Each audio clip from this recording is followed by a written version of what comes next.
Some wore the traditional goblin uniform, which is baggy trousers held up with braces and, of course, the time-honoured bobble hat. Others were stolen leather jackets dripping with chains and studs. These were members of an outlaw goblin brood from a grotto high in the misty mountains. They called themselves the Grottites and would dearly have liked to have their own motorbikes. So far, however, they only possessed one rusty tricycle between them, which they took turns falling off.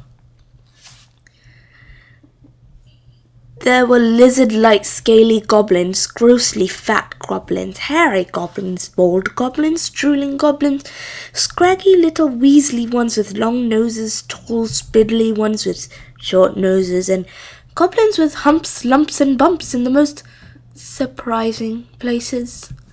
All of them wore huge boots, all had small red piggy eyes, and all looked and smelt as though they had crawled out of a blocked-up train.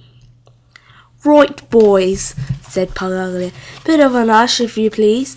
This old witch wants the word." The goblins sniggered and nudged each other. "Yes," said Pongwiffy swiftly. "I do. I'm getting tired of you lot. In fact, I'm not putting up with any minute of this. You brought my ceiling down, my best friend's not talking to me, and my hot water bottle's punctured. It's a disgrace. In fact, I'm seriously thinking of casting a spell of banishment on you. What do you say to that, eh?" To a surprise, none of the goblins looked the least bit worried. In fact, several of them tittered. One even yawned.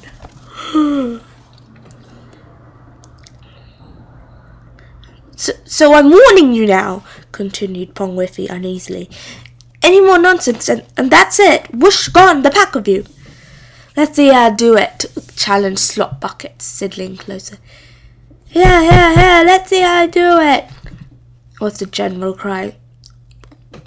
"I will," threatened Pongwiffy. "I will too, unless you promise to remove your boots and whisper from now on. Do you?" "No!" came the howled chorus. "No, no, no!" And they cheered and they began a slow hand clap as Pongwiffy seized the wand and held it aloft. Now, that was very odd for a witch's wand. It's guaranteed to put fear into the heart of any goblin. Brutes, bullies, and thoroughgoing pests they are. They have one disadvantage, apart from being stupid. They can't work magic. Pongwiffy gave her wand a little shake to make sure it was working. Green sparks crackled at the tip and it began to hum. All was well. "Here I go. One banishing spell coming up." And she began to chant.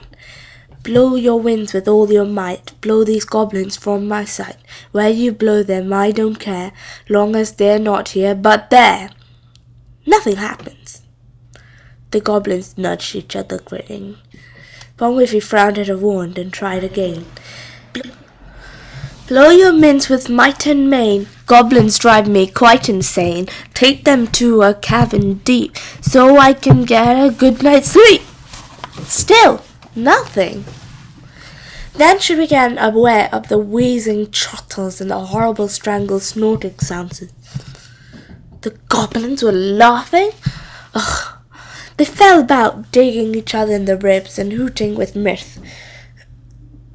"I don't understand it," mumbled Pongwiffy, staring aghast at her wand, which had ceased to spark, or even to hum, or had a knot in it. It's always worked before. "It's quite simple, really," explained Slop Bucket, mopping his streaming eyes. "It's like this, you say. We've been banished already to this here cave, so you're stuck with us, ha ha ha." "What?" "True as I'm standing here, ain't I, boys? If it were a wizard that done it, at our last place, he can't complaining about the noise, see, just like you. We give him a bit of lap, and see in the end he declares as a, what was it again? Public nuisance, growled the goblins with great pride.